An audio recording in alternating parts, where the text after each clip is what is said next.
your good work here too. Okay, can you hear me back there? Yes. I'm Dr. Jim Bremner. I'm president of the Electric Tumwater Foundation. Thank you all for coming. I want to do a few words about the foundation first, since a lot of people don't know what it is. I think this is a Tumwater City Park, which is not, of course, it's our park. The foundation, which is now celebrating its 50th year this year, was originally created by the Schmidt family and the Electric Brewing Company. We have in addition to this park, which is historically some of the oldest settlement in Puget Sound. The original settlement was here, and also was not only the origin of the Electric Brewing Company, but also mills and all kinds of things before that. You'll find remnants of fish ladders, power plants, and everything else going down the river. So it's a very interesting historical place. We also have the old Schmidt Mansion up on the hill. We have an excellent scholarship program, and we have all the archives and mementos of the brewery and Schmidt family. Now, we need public support. I'll throw out that point because we depend entirely upon private donations and private support. In fact, a few years ago, I thought we were going to have to put a dam on the park because we were running out of money, and since then we've had some support, most notably from people like Jim Hayden, who's donated this beautiful garden, and also Dr. Angela Bowen of the Bowen Foundation. Walk the park that seeks to work on the trails that she has donated for. We get a lot of other donations from local businesses. Great Western Supply down on the hills one. A lot of work and money and help, so we need all we can get. This has, to me, been a major occasion to have the support and the integration of Native Americans. I've wanted this for a long time, and I think that to have this garden to dedicate with to especially. I had a lot of background with Native Americans myself. My family home was out here in the Northwest in 1880. My father and his father farmed up the Laundry Reservation up in Washington County. They later were agents at the Wind River, Wyoming, and Rosebud, South Dakota. I myself was a physician in the Native American service with in Oklahoma and with the Oglala Sioux Reservation in Pine Ridge, South Dakota. So I have a lot of memories of that. Anyway, I want to welcome all of you and also turn this over to our Jim Hayden, who is a major contributor to this. Oh, thanks.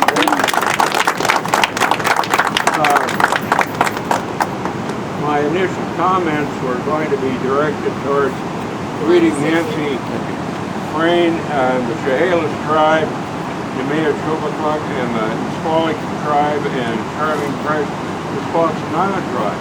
Hopefully some members of those tribes are here with us, because I see most of the audience here are my family. I have a fair tribe of my own. Those of you who may have passed through the park have seen these placards indicating the activity that took place, particularly during the early 1900s. And it is our hope that this garden that we're presenting here will give recognition to the presence of the Native Americans of this area and their historical contribution. The idea for the garden itself started about 7 years ago, and though some progress was made, it was deferred and sort of fell through the cracks. It was revived about a year ago, and a lot larger and broader plan was submitted. We initially proposed plants from so-called ethnobotanical garden. Were from an early source, and we contacted the Burke Museum at the University of Washington, and they said in turn to contact the tribes. And that's where we started. Early on, we visited gardens of the Northwest Indian Treatment Center, where Elise Crone, an instructor at the Indian School in Bellingham, has done considerable work in planting gardens of the type of which we are interested. She's also well versed in the usage of native plant materials by the tribes. Modifications were made to our plan to accommodate her suggestions. Physical activity down there started last fall. The building of a path in the middle of the garden, and the accompanying rock work done by Bill Leonard and his crew. Bill, as we try to go through the park, we'll see more of his efforts. And he's a very fine, he and his crew are very fine stonemasons. This was followed by the ground preparation and securing finding materials by Daniel Marcotte and his crew, who have been active in the park in installing us of English items. We contacted Windsor Fire Forms, the development of the plaque. Holographics were made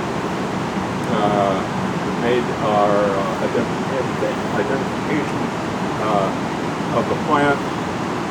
Bob Trim of our staff put together all identification stands.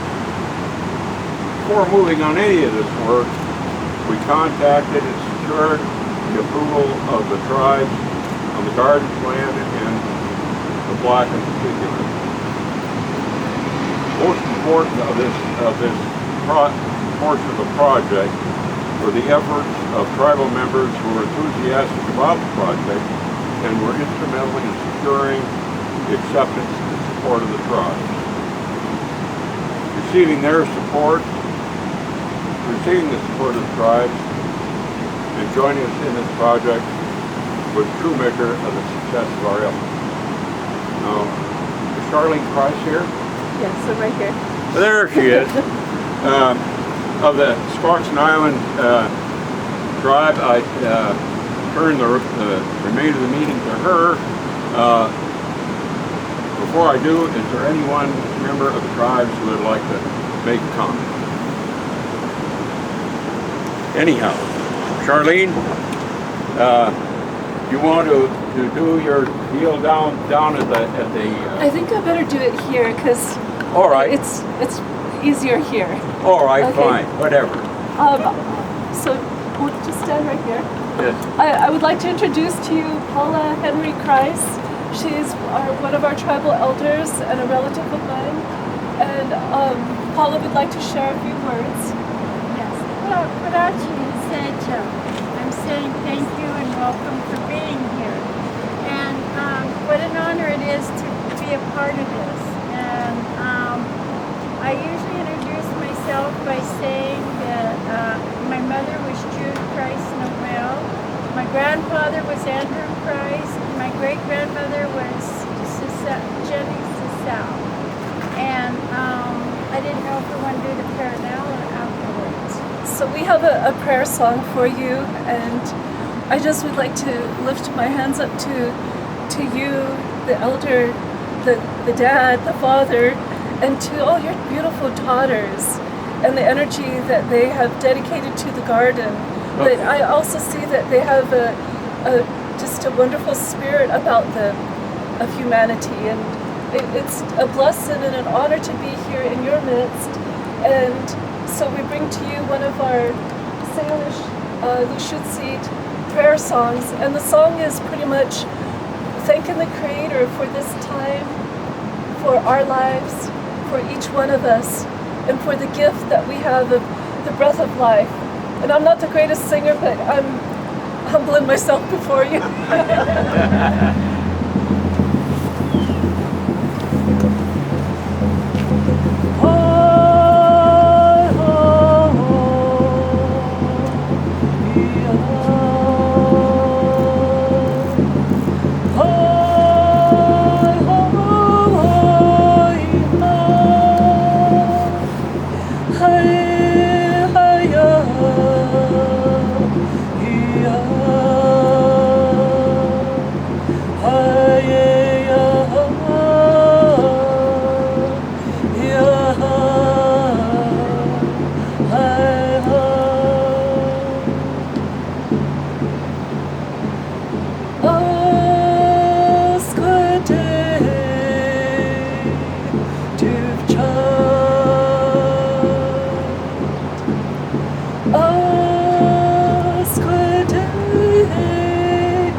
Toti, Toti, Sijas,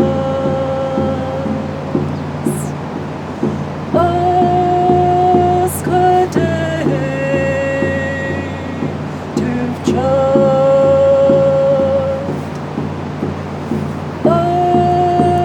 Askade, Tuvchat, Toti, Toti, Hali, Toti, Toti, Huckstone, Hoya, Hiya,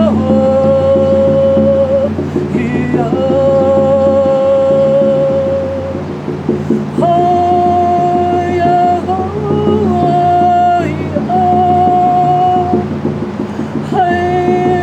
Hiya, Hiya,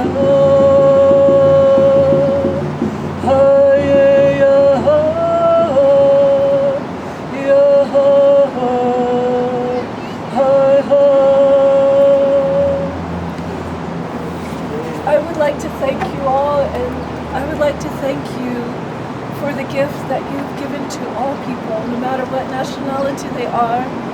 And I would like to thank Sarah for all the times that she called and kept the tribes informed and connected. And I thank you for that love that you have of plants, of life.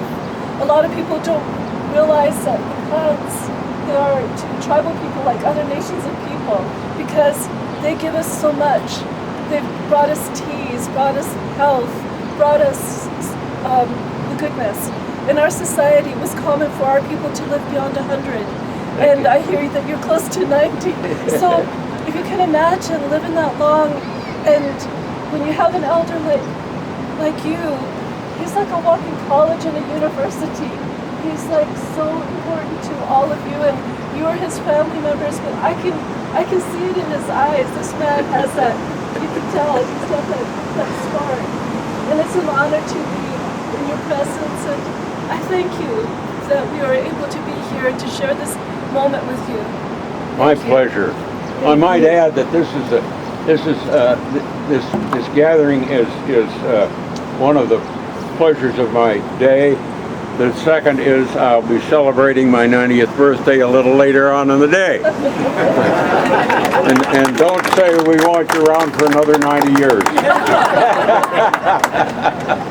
Well, thank you, Charlene, ever so much. Thank it was you. grand having you here. Thank you. We have some refreshments here on the other side of the building.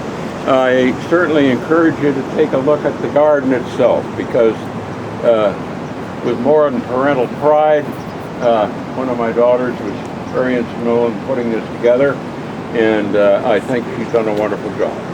So I invite you to do either, and both for that matter. Thank you. Before we go, yes, I wanted to share a prayer if I could for this time and this place. My name is Ishna Ishka, which is Daughter of the Earth. That's my given name. And I wanted to take this time to share with all of us the beauty of today, sharing together and being together. So if I can, I would like that. Dear Creator and Father, we thank you for the blessedness of this day. We thank you for those that are gathered together on this sacred ground. And let our hearts and minds grow along with the plants that have been planted. And let us plenish and be plentiful and give joy and sacredness to all that see and do. We thank you for the music that you make with our waterfalls. We thank you for the music and the beauty of the earth. You have given us beautiful, wonderful sunlight. You've given us air to breathe. You've given us plants that will be replenished and will be a part of a greater need of this earth. We thank you for each one that's here, and we thank you for their time. We thank you and pray for them and their families.